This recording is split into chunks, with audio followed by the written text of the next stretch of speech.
Hey there, my name is LexC, and in this video I'm going to be talking about what it's like to shoot a music video using the two examples of my original song, Love Chaser, and a song I'm featured on called No Love.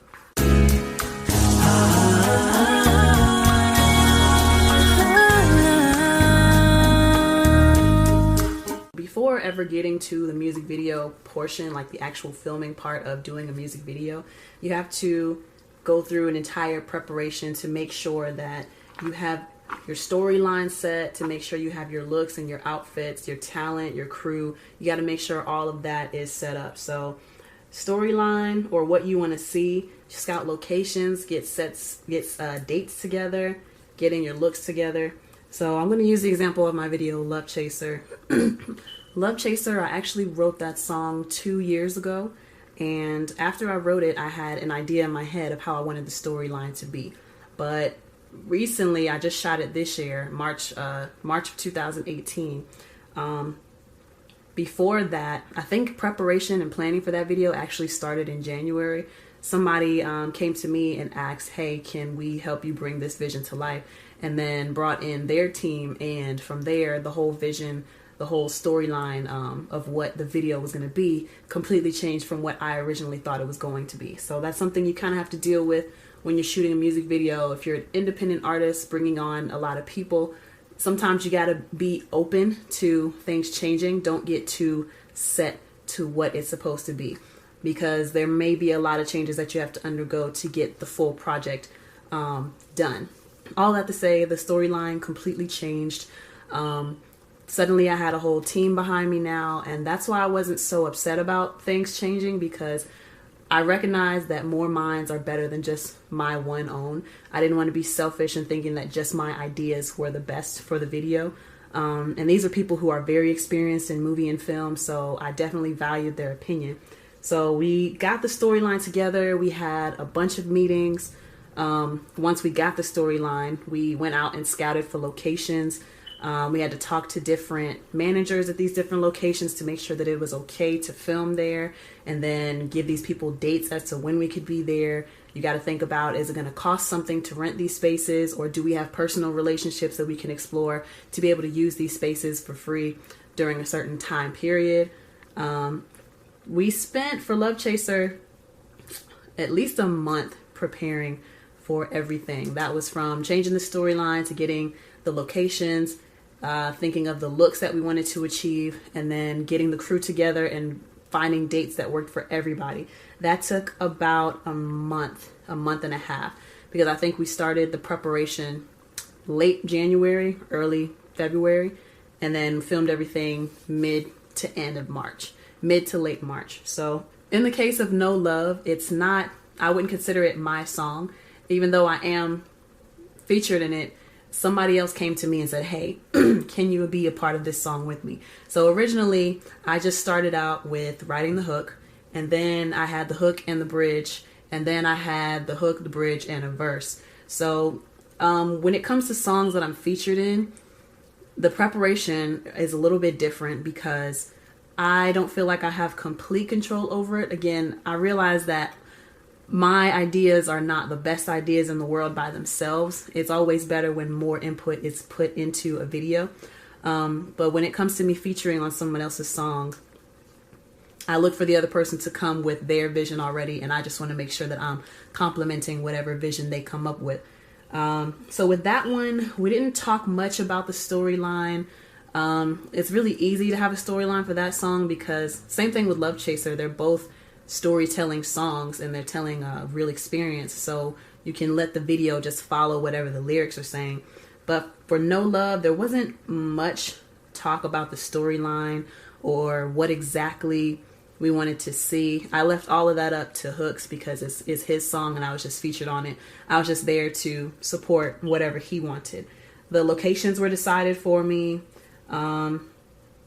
Pretty much the only thing that I was told was what color scheme we need to work with as far as the outfits and the makeup. And we had to agree on the dates that worked best for me. We weren't going to shoot it here in Atlanta, so I had to fly up to Jersey, and that's where the video was going to be shot. So really not much planning from me came for that video. So now, the day of the shoot when you are shooting a music video. So, and it's a good example that I have with the comparison between No Love and Love Chaser. With Love Chaser, everything was planned out to a T, and we basically followed set instructions, set plans, set goals that we had lined up in that whole month and a half of planning. For No Love, it wasn't quite planned out so much. We finished the song and then like a month later decided let's go ahead and shoot the video and work with basically whatever we have on that. And it was a beautiful experience for both things. I can tell you the positives of both situations. But so everything could be planned out to the T, or things could change really quick. Again, you just got to keep that open mind that everything that you planned may not necessarily work out. So you have to be able to be flexible, especially when it comes to the locations. But I'll get into that later. You got to wait for everybody to show before you can start. Everyone was on time for Love Chaser when we did our 8 a.m. start. For No Love, everything ran behind quite a bit, but you know, we made it work as we had it. So let's see.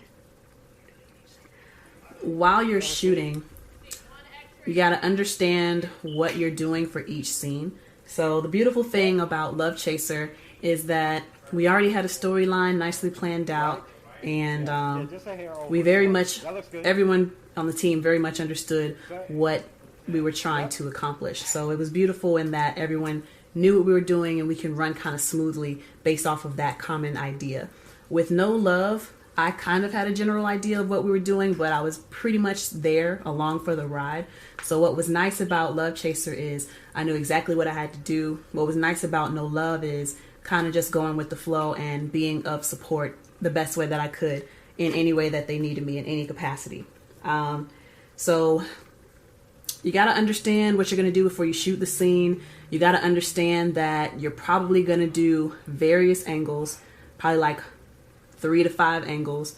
You're going to be shooting those angles 3 times each. So be prepared to have a lot of repetition, doing things over and over again. And sometimes you have to do things the exact same way because you want to make sure that when you get the shot that you think you wanted, you want to do one more just for safety. And you know, you're going to have a lot of options when you're shooting these different angles, multiple repetitions. There's a lot of attention to detail that has to be taken into account if your video is planned out the way that Love Chaser was for me.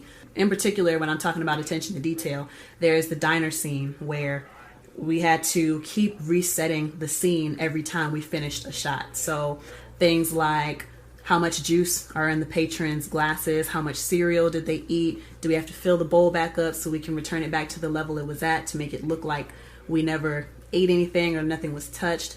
We have to place the food back on the plate the way it was before I set it down on the table as a server. If drinks spilled, we had to make sure that we wipe the tables down because they can't appear to have looked like they were used in a previous shot, you know? So there's a lot of attention to detail. A lot of things have to be reset. The chairs have to be put back into a position to create a sense of continuity. For No Love, there were more so a lot of takes versus a lot of repeat recordings of one scene from different angles, especially for the performance shots. With both videos, Love Chaser and No Love, that's funny, Love Chaser and No Love, the titles, there was a lot of repetition for the performance scenes.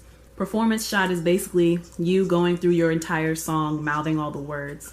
You're always going to do your performance scenes at least, in my opinion, at least 3 times. You'll do it probably 3 to 5 times for each angle, straight on, maybe from side to side, less movement, close-ups, medium shots, you know. It's always better to sing the words out loud because it just lines up better with the film when they're doing editing, and it comes off as more natural, more lively, more exciting when you're actually singing the words versus lip singing.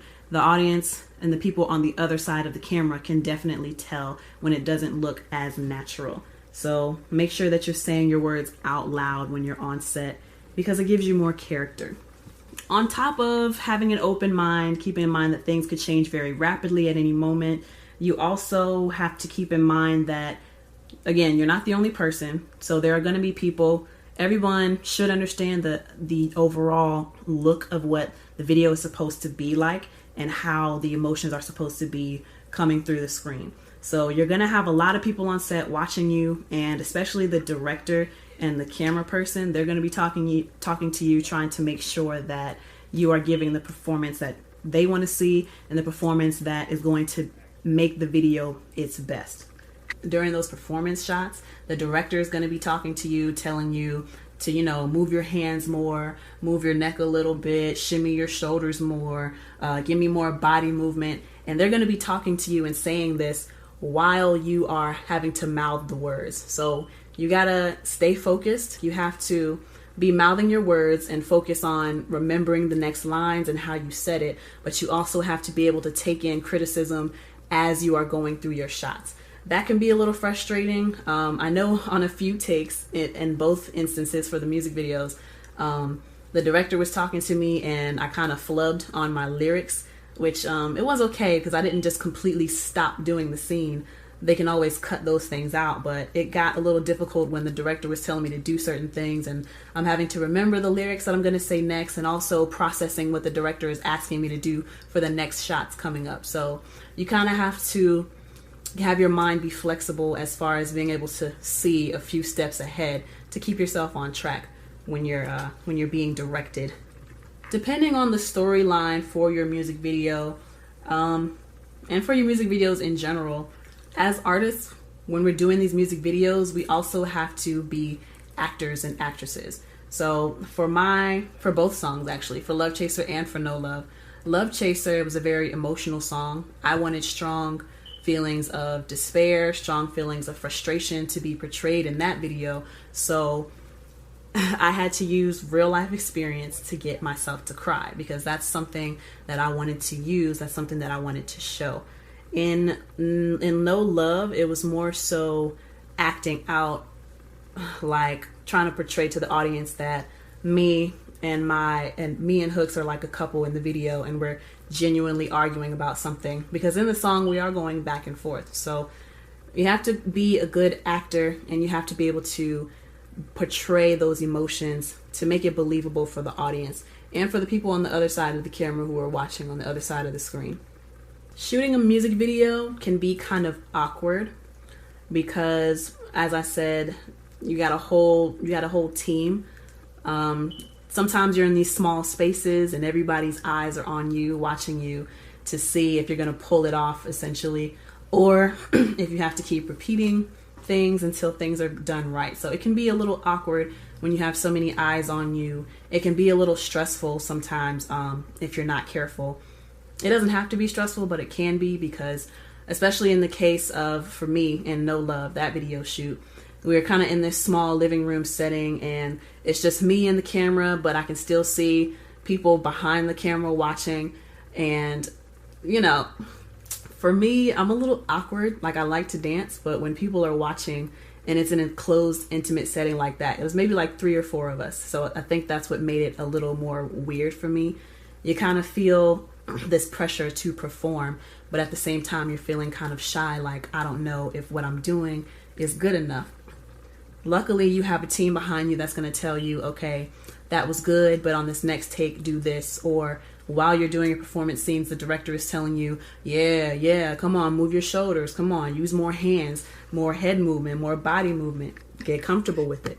So in that sense, it's nice to have people watching on the other side of the screen because they can see better than you can. You're in the action, so you don't really know how something is coming off on film until you get behind and see it for yourself.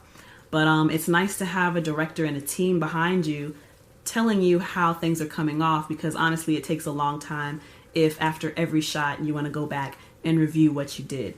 So you have to put your trust in these people that are watching you, that they're going to let you know what you need to do so that you're showing everything that you're supposed to, so y'all can get the shots and the emotions that you're going for. And it's very different from being on stage. That's the good part about it. So even though it can be a lot of pressure having all these people in the room with you in this small setting, there's comfort in being able to do it multiple times, multiple takes.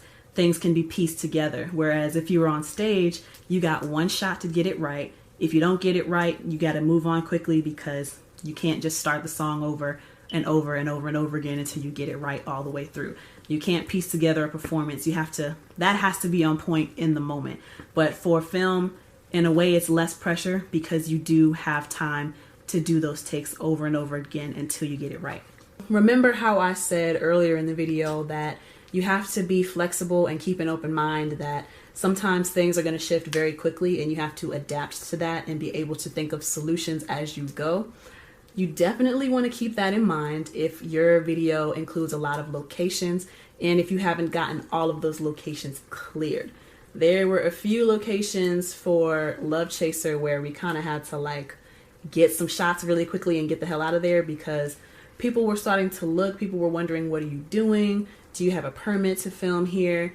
And even though we weren't inside these establishments, some people still get weird when they see a video camera coming out and it looks really professional and everyone's wondering what's going on. And sometimes, I don't know, I feel like for Love Chaser especially, I think they just wanted to get their cut of whatever we were shooting for. I don't know. I'm not going to say too much because I don't want to incriminate me or my crew. But there were a few locations where they were like, hey, you can't film here. And we're asking why, because it's in a public place. But some people just get weird about their locations being filmed, their businesses being filmed, their houses being filmed. Some people just get weird. So you have to, I would say, get some backups that are in close vicinity to each other.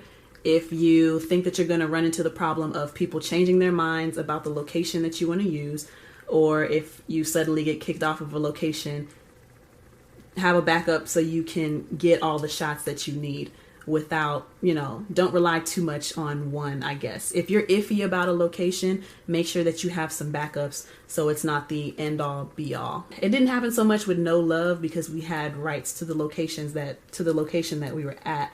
It's just, again, people see the camera, they get a little weirded out. They want papers, they want money. I don't know. If your location falls through and you didn't have any backups, then you kind of have to find a new spot, or if you have a guaranteed location that you're using, you have to get creative with that one space. So that's what we had to do with No Love. Our studio location fell through. We didn't get a studio to record the performance shots in. So we were like, okay, look, this is what we're going to do. We have a few different rooms in this location. We're going to make each room in the location be a different kind of scene. And that's kind of how we played it. That was also nice because we had the luxury of not having to travel with all of the equipment.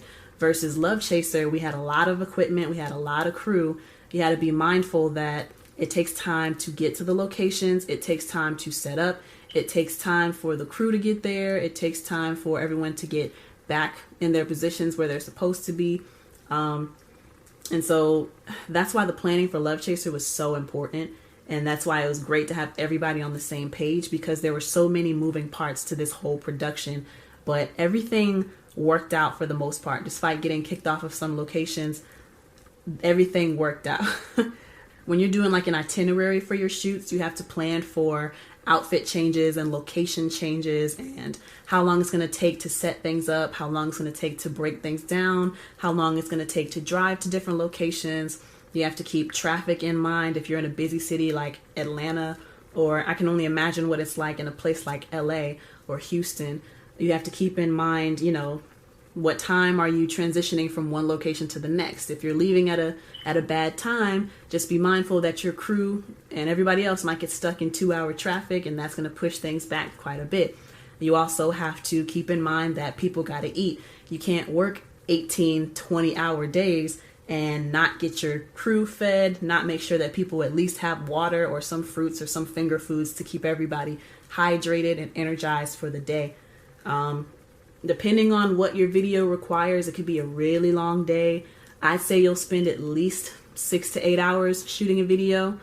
For Love Chaser, I think that spanned over the course of a total of 3 or 4 days. Yeah, we shot most of the stuff in a weekend, and then we had to go back and get some other shots because some things didn't work out in our favor. But I think it took a total of 3 or 4 days. For No Love, that took us from 3 until 12. That took us 9 hours from 3 p.m. until midnight, essentially. So, but there wasn't much required from No Love. There was one location again. And it was very simple, mainly acting scenes and performance scenes all were done in one location. Whereas with Love Chaser, we had multiple locations and there was a huge crew. So that's something that you want to keep in mind when you're shooting for a music video. So after you're done filming, it's a wrap. There's not really much to know. Everybody packs up, they go home, go on about the rest of our lives. I would say it's a good idea to sit in with the editing team for the video. Even if you have no idea how to edit a video, it doesn't matter. You know how you want the video to turn out. You also want to put your input in as the artist. You want to make sure that you're getting a storyline that makes sense to you. You want to make sure you're getting the shots that you feel are most favorable to you. So it's a good idea to sit in on the editing process. Now, for me, I did not sit in on the editing process for Love Chaser, the first draft that I got. And it turned out being something that wasn't exactly what I wanted. So then that's when I went back and was like, hey, let's, and the DP and the director suggested, hey, let's all sit down and hash out something that we all actually liked. So that was my mistake. That's something that I should have done the first time, was sit down with the editors to make sure, you know, that everything was good. There was a few shots in the first edit that I didn't like, that I felt were unflattering to me, and then the video just felt really rushed. Whereas now, since we've been sitting together and working together to edit the whole thing, now everybody has a version that we're proud of, and it's closer to the original vision that we had, which is for Love Chaser to be kind of like a short film. With the video No Love, even though I was a part of the video, I'm not necessarily going to be too upset with whatever they come up with, because it's not really my song. Even though I'm in most of it, it's not really my song. But I imagine I would have to go back up to Jersey to do the whole editing process. I would have to go up for another weekend. If he wanted me to come back up, I'd definitely do it. But, you know, I'm not going to be too worried about the editing process for that. I'll leave that to him to get all the shots that he thinks will be great for himself as well as for me. So, yeah. In the case of No Love, I really just have to trust that they're going to do what looks the best and what is the best for the song, for the video. So overall, the piece of advice that I want to stick with you when it comes to shooting a music video is to always keep an open mind. Remember to be flexible and be adaptable. Adaptable? Yeah, be adaptable. Things are not always going to go as you planned. So always be able to adapt quickly to things not going your way, and just keep a positive mindset about how the entire process is going so you can enjoy the process. That's it for this topic. I want to thank you so much for tuning in. If you like what you heard and you want to hear more content like this, please give me a big thumbs up. Also hit the subscribe button and hit the little notification bell to be notified each and every time I post a new video. If you have any comments, questions, or concerns, if you want to ask something, you want me to make a new video on a topic that you suggest, you can always leave it in the comment section down below, or you can email me at info@lexcatl.com. But again, thank you for tuning in. Until next time, peace. Things that affect the vocal cords: having a bad diet will affect your vocal cords because certain foods will cause you to be dehydrated or give you an overproduction of mucus. Certain drinks, the temperature of drinks can affect how comfortable the muscles in your throat are. So some foods to